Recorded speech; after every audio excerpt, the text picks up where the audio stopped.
Shrimadatam Bhuvinirnantiye Burida Janaha. The nectar of your words, the praise of poets seers, elixir to parched souls, delight to listening ears. Cleanser of all sins is great and glorious. They who spread it far and wide on earth are most generous. Om, peace, peace, peace.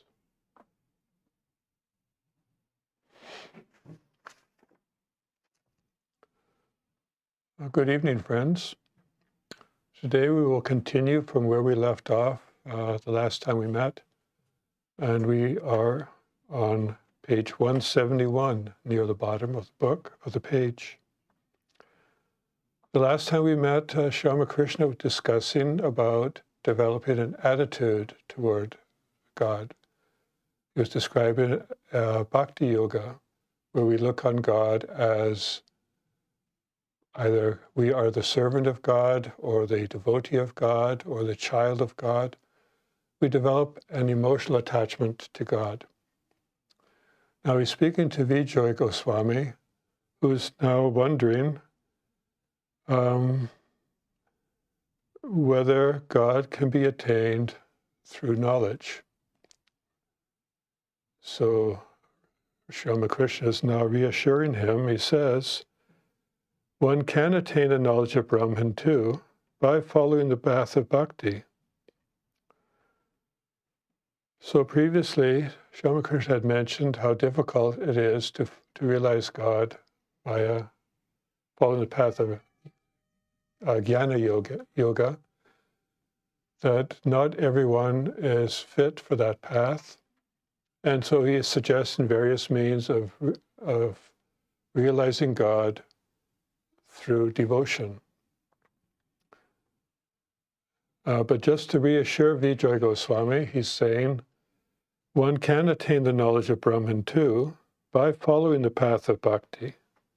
God is all-powerful.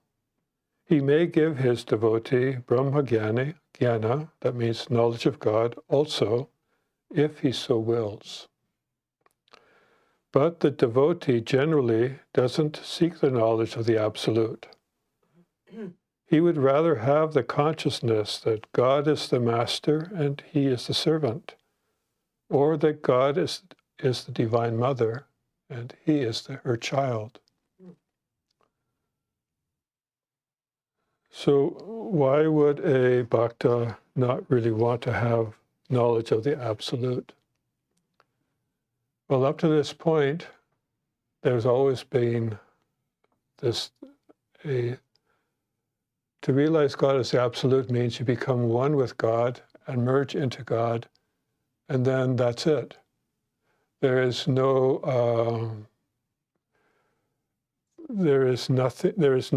further worship, there's no further spiritual practice, since we live in a world of duality, we are used to having something other than ourselves to look at or to worship or to achieve. And so who wants to give up the world completely? So the easiest way is to look on God as an object of worship, either in the form of a deity or as some imagery that we keep in our mind. But still, we feel that we need to worship God or worship some higher power. Either we worship their powers, or we want to serve them by doing service in the world, or just by doing ritualistic worship. We feel that then we are serving God. But we are developing a relationship. So there's this idea that, okay, I and you. So I am worshiping you. So it's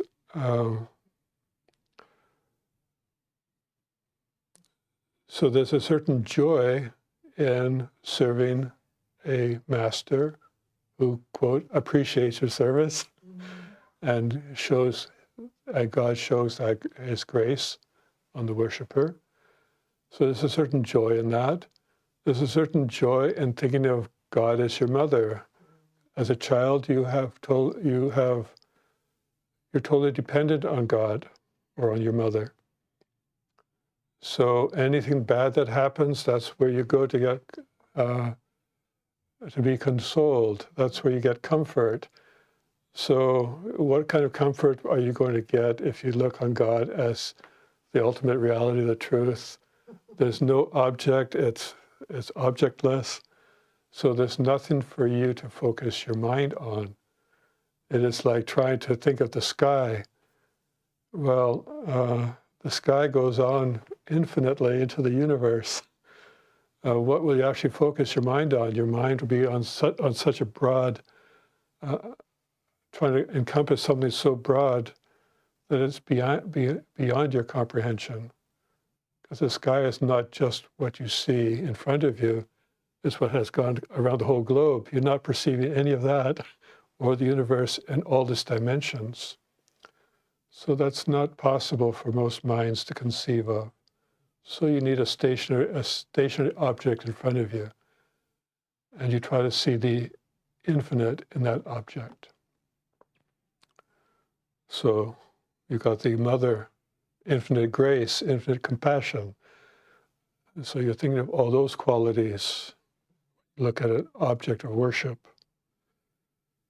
So, but in that process, as you develop a closer and closer attachment, the mother, the God, whatever aspect of God you worship, by their grace, they may bestow the knowledge, that infinite knowledge, and give that to you if that's what you want. Just as in the case of Sri Ramakrishna, he worshipped God as the Divine Mother. He was her child. There came a point in his spiritual practices when he asked his mother for permission to practice Jnana Yoga, or to practice, to experience God in the unmanifested form. So, and then the Divine Mother, in her way, granted him that. So, God can grant it if you really desire it. But most bhaktas may not actually desire it because they feel a certain joy and comfort in having just been in the company of the closest thing they can get to God. But the devotee doesn't generally seek the knowledge of the Absolute. He would rather have the consciousness that God is the master and he is the servant, or that God is the Divine Mother and he is the child. So now Vijay asks, but those who discriminate according to the Vedanta philosophy also realize him in the end, don't they? So he was a preacher of the Brahmo Samaj. That was a path that he was trying to follow. So now, and these are some of the teachings within the Brahmo Samaj. So now he's asking, well, what if I do follow this path? Will I not also realize him? So now the master is answering, yes, one may reach him by following the path of discrimination. That is called Jnana Yoga, but it is an extremely difficult path. He's not saying that it's impossible, but he's saying that it's easier said than done for most people. So, so now he's trying to explain, I have told you already of the 7 planes of consciousness. On reaching the 7th plane, the mind goes into samadhi. So if you conscientiously follow Jnana Yoga, eventually the mind, your consciousness rises to the point, the 7th plane is up here in the head, where you attain samadhi. Now the thing is that in samadhi, you also, lose your I-ness, your sense of ego.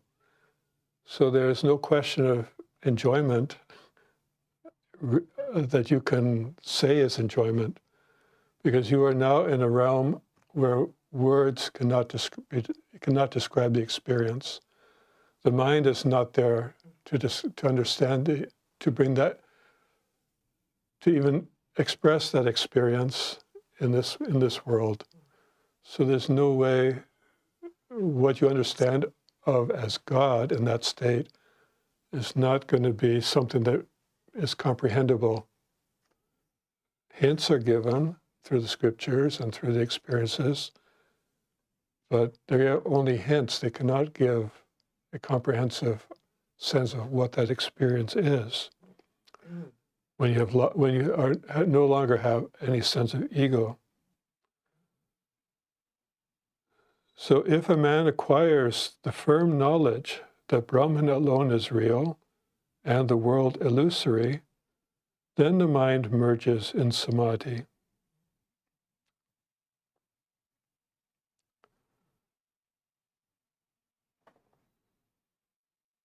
Now, in the practice of Jnana Yoga, you are using reasoning. By using reasoning alone, you are trying to discriminate between what is real and what is unreal. In other words, what is permanent and what is impermanent in this world. And then firmly renounce what is impermanent.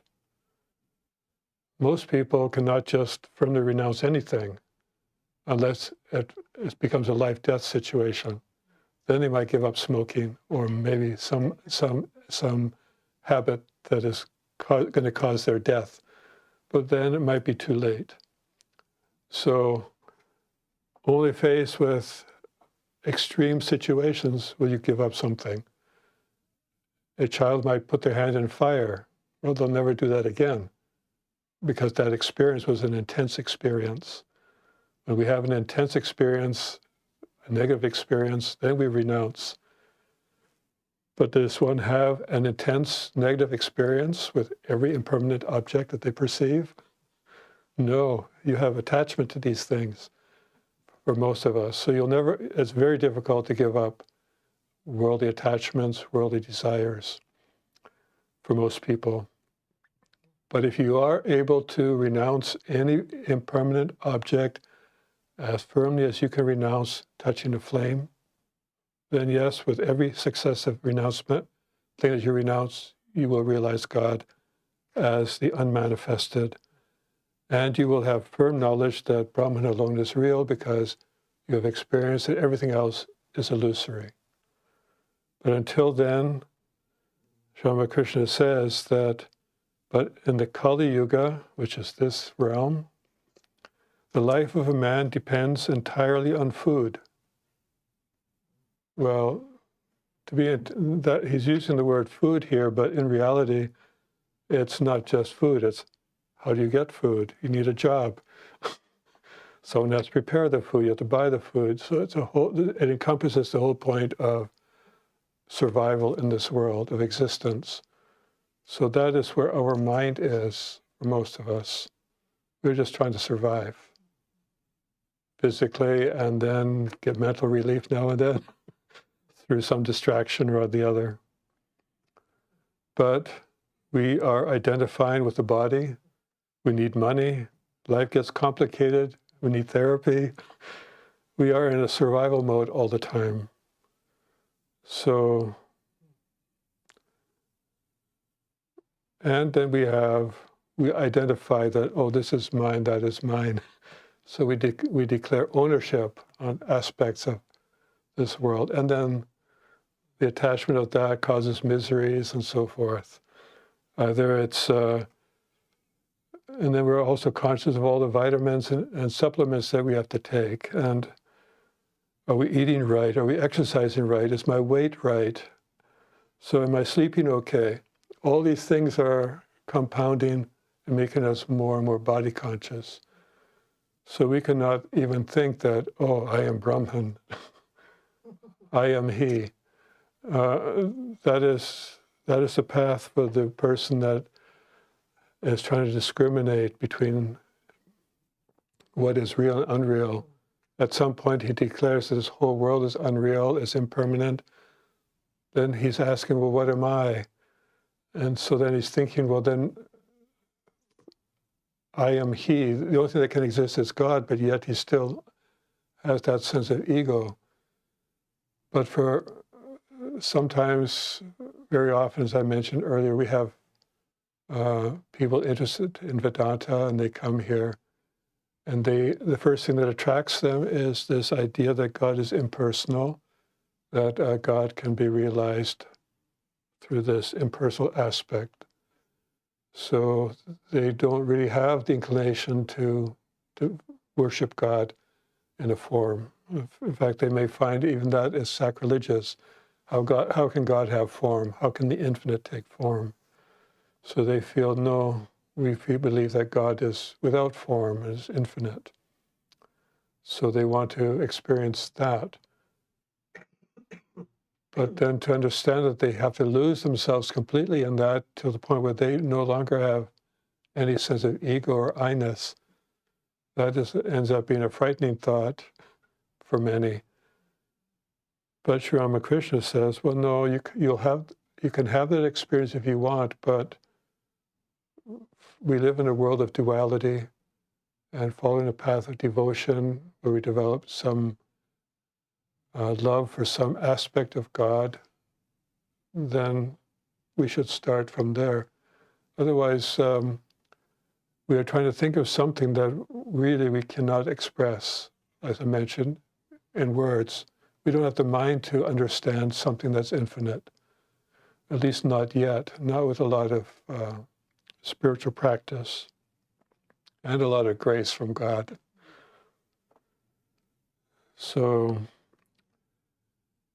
but in the Kali Yuga, the life of a man depends entirely on food. How can he have the consciousness that Brahman alone is real and the world illusory? In the Kali Yuga, it is difficult to have the feeling, I am not the body, I am not the mind, I am not the 24 cosmic principles.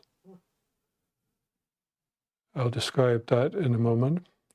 I am beyond pleasure and pain. I am above disease and grief, old age and death. However you may reason and argue, the feeling that the body is identical with the soul will somehow crop up from an unexpected quarter. So yeah, we just cannot shake off all these things. So I am not the body. I am not the mind. We somehow have a sense that we are not the body. There's something permanent. I mean, we find it hard to imagine ourselves not existing in some way. We understand that the body is going to die at some point, or we may lose our mind, but we don't, there's some sense in us that feels, no, that's not the end of our existence. So yes, you may say, yes, the body is impermanent, the mind is impermanent. So you may say, I'm not the body, I'm not the mind, I'm not the 24 cosmic principles. Well, I'm not going to go into all the 24 cosmic principles because that is a talk in itself on Sankhya philosophy. But basically, it's just the idea in Sankhya philosophy that this world is created by Prakriti, or Mother Nature, and Mother Nature has evolved into what forms this world. There's a certain amount of cosmic intelligence that seems to guide everything in this world. And then that seems to manifest in different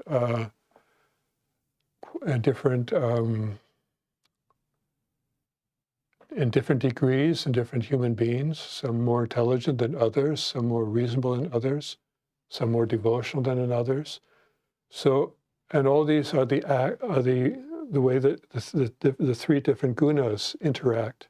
Because Prakriti is composed of these three different gunas, which we called sattva, rajas, and tamas. So various combinations of these have formed these 24 cosmic principles, which include also our senses and our physical senses, and also the senses as within the mind. For example, sight. The eye by itself doesn't see anything. It perceives light, but until it gets to the brain, some portion of the brain has to interpret what I am seeing, or the fact that I am seeing anything at all, and then a part of the brain has to determine what I'm seeing. So all these different functions of the mind are one or the other of these cosmic principles. So there's a whole list. They have their Sanskrit names. I'm just telling you basically it's whatever this world is composed of. So I'm not the body, I'm not the mind, I'm not anything that's within this existence. And I am beyond pleasure and pain. I am above disease and grief, old age and death. Well, that is not where most of us stand.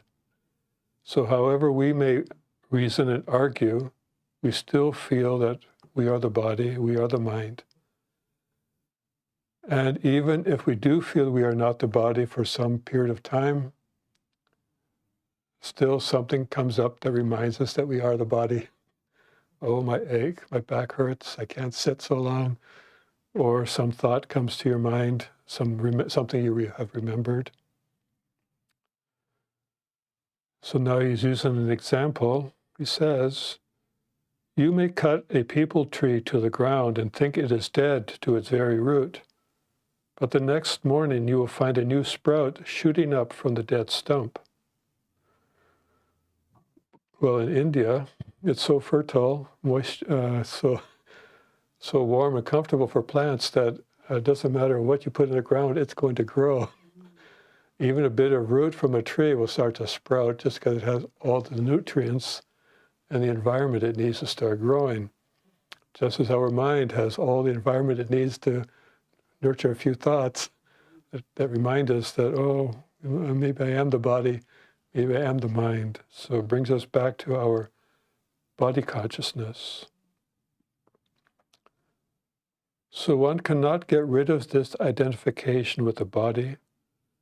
Therefore, the path of bhakti is the best for the people of the Kali Yuga. It is an easy path. So it's an easy path based on, as I had mentioned earlier, we live in a world of duality, and so it's easier for us to worship an object that we can concentrate on, that has godly-like qualities. And the more we concentrate and meditate on that, the more we absorb some of those qualities. So we become more selfless, we become more compassionate. And so the more we think about those qualities and the object of our worship, we become those things. And eventually we are capable of understanding deeper and higher thoughts as to what our nature really is. Of course, by the grace of God, if we so wish.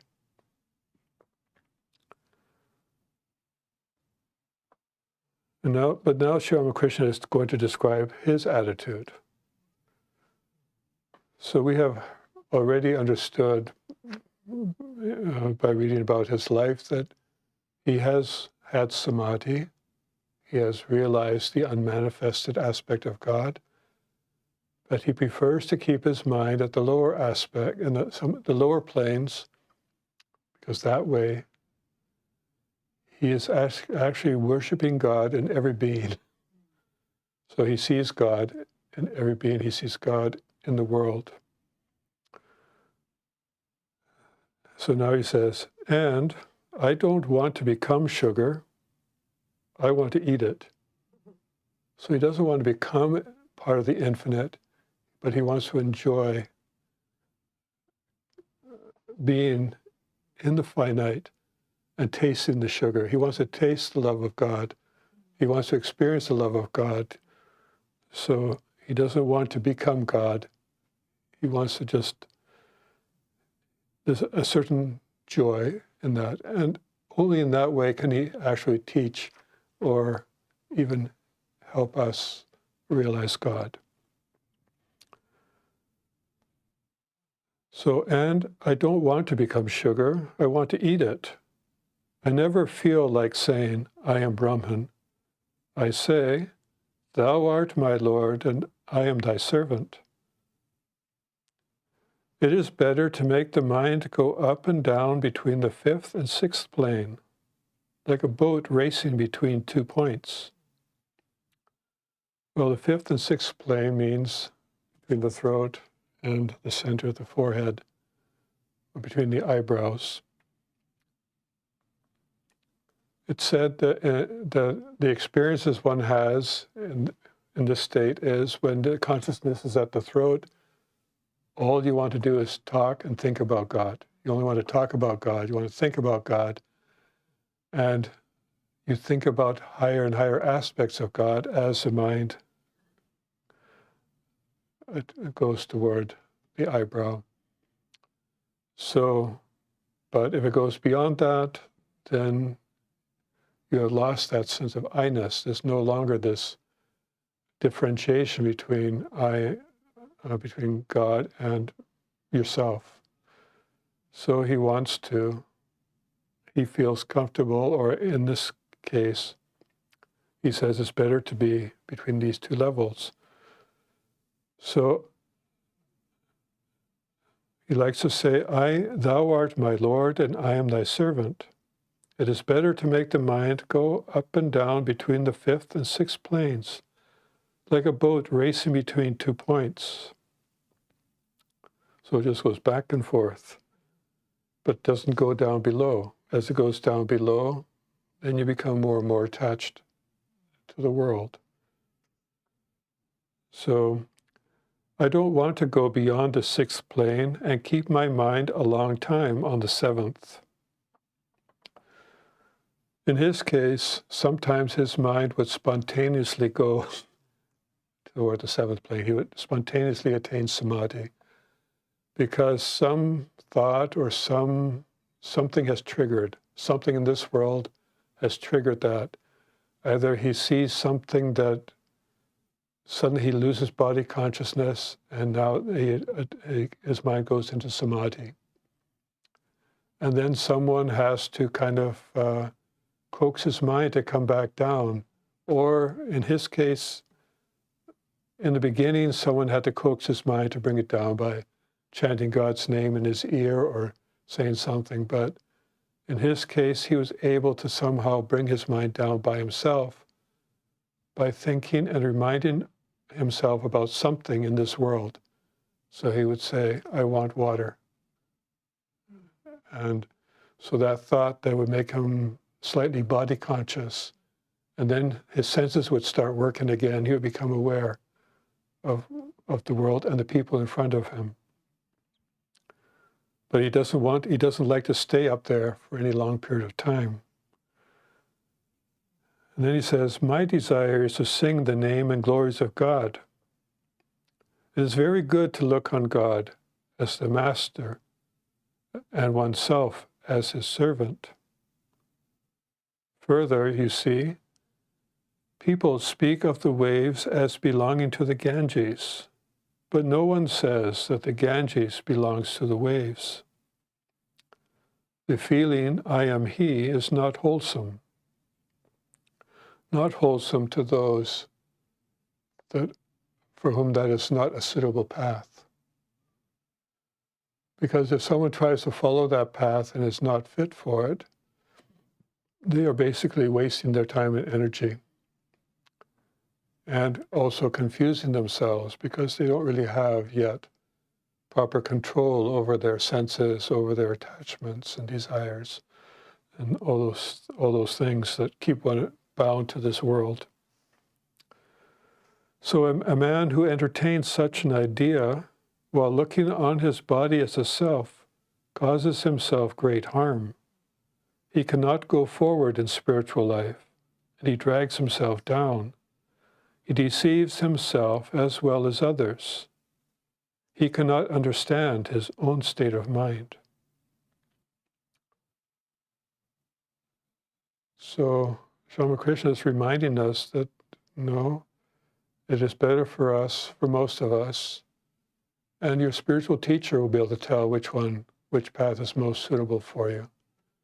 It is like the difference between you watching the Olympics and getting all enthralled by the skating that you see and saying, oh, I want to become a skater. And so you start going to the skate rink and you're holding on the walls, you're falling over, and you realize, well, this is a lot of work.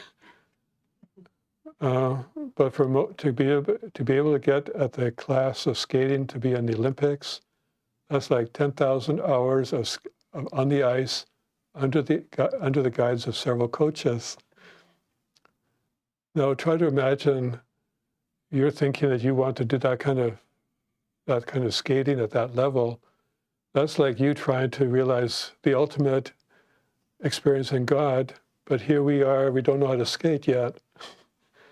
So we have to, and if you try to skate at that level, I've seen people, they're inspired by what they see on TV and they try it on the ice, and they are a hazard on the ice because they are totally out of control. They hurt themselves. You're already going to have bumps and bruises in normal practice, what to speak of when you hardly know how to skate and you're just trying to learn from watching TV or watching YouTube and all of that. So yes, those can inspire you that yes, you can skate like that, you can experience God, but let's be realistic and start from where you really stand. So I will stop there for today, and Swami Krishna will now describe what kind of bhakti would be able to help you realize God. So I will, there are a few announcements. If anyone has any questions, you have until then to think of them. Tomorrow evening at 6 p.m., we will be celebrating Kali Puja here in this chapel. It will be live streamed, but it will also be an in-person event if you want to receive prasad. So it is also Halloween night, and I am sure there will be kids coming to the door at the same time wanting their trick-or-treat. So we'll see how we manage that. The Kali Puja will be at 6 p.m. It'll be for approximately 2 hours. There'll also be devotional singing, and prasad will follow. Also, normally at 6 p.m. we would have arati here at the center, but the arati will be combined into the Kali Puja. So there is no separate arati tomorrow evening. The next day, on Friday at 7 p.m., Swami Nikhilananda will continue with his series, Class 3, on Mantra Yoga. The topic will be Mantra to Counter Maya. And this Sunday, Swami Nikhilananda will give a talk on Satyakama's Journey for Knowledge, followed by questions and answers. That will be at 10 a.m. And there will be a Sunday school for the children called Mother's Children. Please bring your children in 10 minutes before the hour so that everything gets settled and you can settle yourself in the chapel. And also, this Sunday at 7 p.m., we will have Ramnam, devotional songs to Lord Rama. All of these events are also live streamed. So thank you very much for attending. I will conclude with a chant. Om Niranjanam Nityam Anantarupam Bhakta Nukampa Dritavigraham Vaye Ishavataram Paramesamityam Tvam Ramakrishnam Shirasa Namamaha. We salute that Ramakrishna who is without blemish, eternal and infinite in forms, who has assumed human form out of compassion for the devotees, who is God incarnate, the Supreme Lord, and who is most worshipful. Om, peace, peace, peace to all beings.